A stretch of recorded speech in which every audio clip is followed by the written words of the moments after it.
Jorge Enrique Rojas es periodista, colega nuestro en Colombia. Buenas tardes, Jorge. Hola, María, ¿cómo estás? Bien, estamos viendo las imágenes que corresponden a Mi Sangre, así se lo conoce a este jefe del narcotráfico. ¿Cuál ha sido la repercusión, más allá de las propias palabras del presidente Santos, en relación con la detención de este hombre que tenía pedido de captura internacional y siendo buscado por otra parte por la propia justicia colombiana? Pues la repercusión en realidad no ha sido mayor a la que han tenido otras capturas que se han dado en el último tiempo.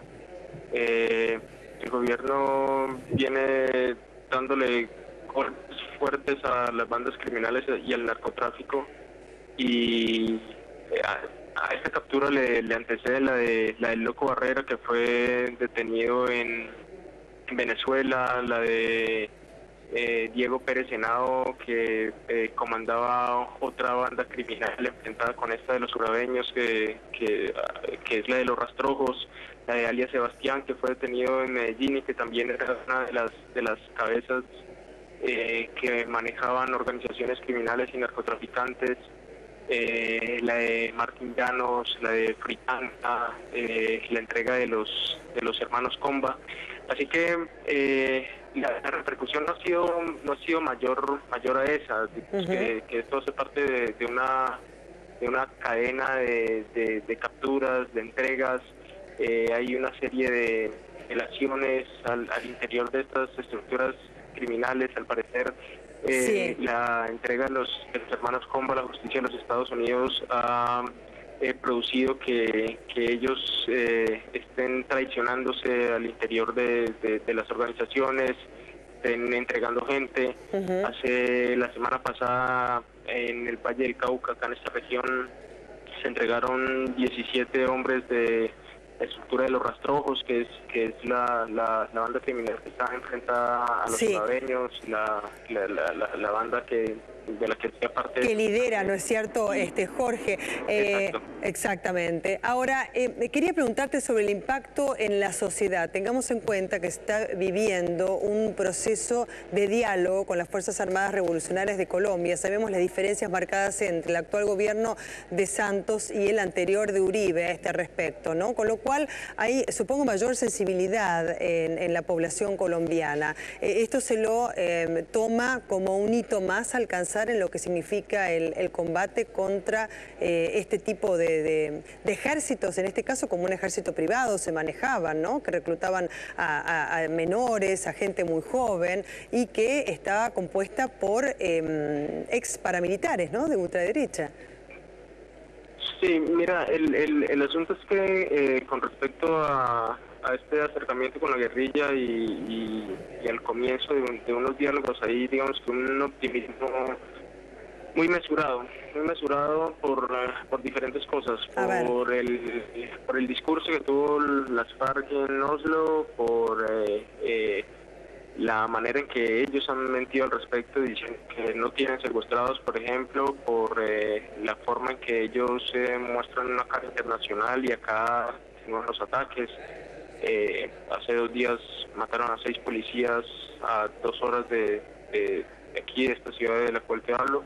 Así que con respecto a ese proceso hay un optimismo muy mesurado. El hecho de que se produzca esta captura ha sido recibido como parte de esa cadena en la que está metido el gobierno, tratando de cerrarle fronteras a las bandas criminales a través de sus cabezas, e intentando ir por sus medios. Claro. El asunto es que ellos se multiplican y es muy difícil entender una captura de estas como el final de una estructura criminal tan grande como la de los urabeños. Por supuesto, es un hito más. Y así ha sido tomado por el propio titular del Poder Ejecutivo. ¿Cuál fue el mensaje del presidente Juan Manuel Santos al respecto? No, él ha dicho de nuevo, como lo dijo después de que capturaron al Loco Barrera, que había caído otro de los capos grandes, sí, y que el gobierno continuaba dando la lucha que había emprendido. Y bueno, esto para la gente es importante y nosotros lo estamos registrando como algo grande en la medida en que ahorita hay una guerra muy feroz entre urabeños y rastrojos que está dejando un reguero de muertes en las calles que nos hacen recordar lo que sucedió a finales de los años 80, mediados de los 90, cuando hubo la guerra de los carteles. Sí. Entonces, en esa medida es importante, pero no es considerado como el golpe que definirá el fin de la guerra. No, se entiende. Como un paso más, así lo toma la sociedad toda, y evidentemente este ha sido el mensaje pronunciado por el propio presidente de la Nación, Santos, por lo que además vos me estás aclarando. ¿Cómo se manejan los urabeños? Bueno, recordemos que se llaman así porque ellos son oriundos del Golfo, de Urabay, de allí entonces es que comercian la droga, ¿no es cierto? Y la envían hacia Venezuela, hacia Panamá, hacia el resto de América Central y también a los Estados Unidos. Por eso había un pedido también de captura por parte del país del norte. Pero claro, los secuestros, ¿no es cierto? Las masacres, eso es lo que los caracteriza. Son una banda criminal sin ningún tipo de escrúpulos. Claro. Ellos se nutren y en su comienzo se nutrieron de muchos exparamilitares, pero también han sumado exguerrilleros y han sumado chicos acosados por el hambre que han convertido en sus sicarios, en sus mercenarios. Se han nutrido en gran medida de las barriadas de Medellín, donde Pablo Escobar en los 80 formó su ejército de sicarios. Y ellos básicamente se financian a través de la droga, de algo que aquí en Colombia es conocido como el microtráfico, y lo que refleja es los pequeños mercados en pueblos, en ciudades, donde se comercializan pequeñas dosis, pero que al final mueven grandes fortunas. Sí. Entonces ellos están tratando de recuperar esos espacios, de controlar territorios que habían perdido capos capturados, capos que cayeron. ¿Y tienen margen para hacerlo, Jorge? ¿Cómo, perdón? ¿Tienen margen para la recuperación de territorios en un momento en que además está hasta combatiendo a la FARC? Ellos están recuperando territorios a sangre y fuego, básicamente. Ellos están... por eso te hablaba ahorita de muchos muertos que están apareciendo. Hay una ciudad muy cerca de aquí que se llama Tuluá, donde han aparecido muertos de una manera que hace mucho tiempo no se veían, y por eso te hablaba ahorita del recuerdo que le trae a la gente la guerra de los carteles, porque son decapitados, muertos, cuerpos sin falanges, sin manos, en las bodegas de los carros, flotando en el río con carteles, con amenazas, por retaliaciones. Así que esta es su manera de actuar, que no se diferencia en realidad a la de su rival de patio, por decirlo de alguna manera. Claro, y además también ellos tienen contacto directo con los carteles mexicanos, ¿no es cierto?, los cuales también le proveen de droga. Sí. ¿Cuál es la zona más sensible, vulnerable en Colombia, donde ellos se manejan impunemente? Bueno, es básicamente todo el suroccidente. Antes operaba más hacia el norte del país, y hacia el norte, lo que decías ahora del Golfo de Urabá, pero ahorita ellos están entrando acá al Valle del Cauca y están tratando de recuperar territorios en el suroccidente colombiano, que es donde están los rastrojos. Los rastrojos están ahora debilitados de alguna manera, o eso en apariencia es lo que dejan ver, y están debilitados básicamente porque ellos eran el brazo armado de los hermanos Comba, de los capos del narcotráfico que se entregaron.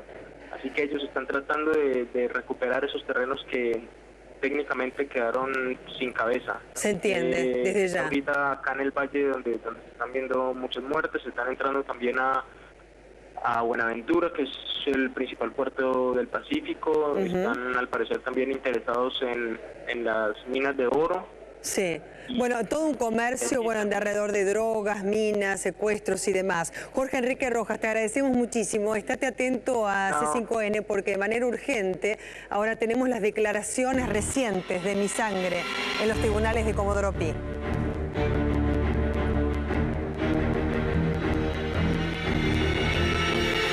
Esta es una causa política armada por los gobiernos de Colombia y Estados Unidos. No tengo ninguna vinculación con el narcotráfico.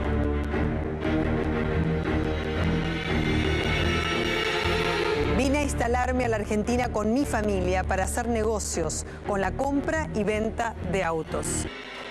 El jefe de narcotráfico, uno de los más buscados a nivel internacional, estaba en la Argentina desde fines del año pasado. Se había instalado con su mujer y sus 2 hijos. Vivía en Nordelta, pero cambiaba de domicilio en el norte conurbano bonaerense. En esta zona solía realizar fiestas con modelos argentinos, invitaba a gente que era llegada a él. De todas maneras, siempre se desplazaba con lugartenientes y custodia. Fue encontrado en ese restaurante que señalamos anteriormente. Mario Fettuccini es un restaurante muy conocido en la zona de Pilar, pero no pudo comer con sus allegados porque la Dirección de Operaciones de la CIDE, conjuntamente con el despliegue de fuerzas colombianas que ya estaban instaladas en nuestro país y además también Interpol, actuaron inmediatamente para lograr su detención. Trascendió que él estaba negociando presentarse ante la justicia de Medellín porque en su país también lo buscaban intensamente. Él formaba parte de los urabeños. Pablo Escobar había dejado como lugarteniente a Murillo y este era quien le sucedía de alguna manera como jefe de los urabeños, instalados en el Golfo de Urabá, lindante en su zona fronteriza con Panamá, a quien proveía de droga, al igual que a Venezuela, países de América Central. Había podido refugiarse en distintos países de esta zona, además también de América del Sur, como Paraguay, Uruguay. Estuvieron muy cerca de detenerlo, en un momento en Paraguay, en otra instancia en la Argentina, hasta que finalmente dieron con él. Hubo seguimientos, allanamientos para poder dar con su paradero. Finalmente lo encontraron. Un hombre que camuflaba permanentemente su identidad, que se hacía pasar por empresario venezolano. Y además estemos muy atentos, porque en las próximas horas puede haber allanamientos a empresas locales donde él habría invertido. De hecho, también dijo que vino a la Argentina para dedicarse a la compra-venta de automóviles. Un hombre al que no se le puede creer absolutamente nada. Es un hombre joven que había sido reclutado por los urabeños cuando era chico. Por lo general lo hacen con personas carecientes, los toman, los instruyen. Es como un ejército privado que se va moviendo, que se dedica al narcotráfico, que tiene conexión directa con los cárteles mexicanos y rivalidad con los cárteles que actúan en su propio país, en Colombia. Uno de los hombres más buscados estaba en la Argentina. Fue detenido. Los títulos en Tarde a Tarde.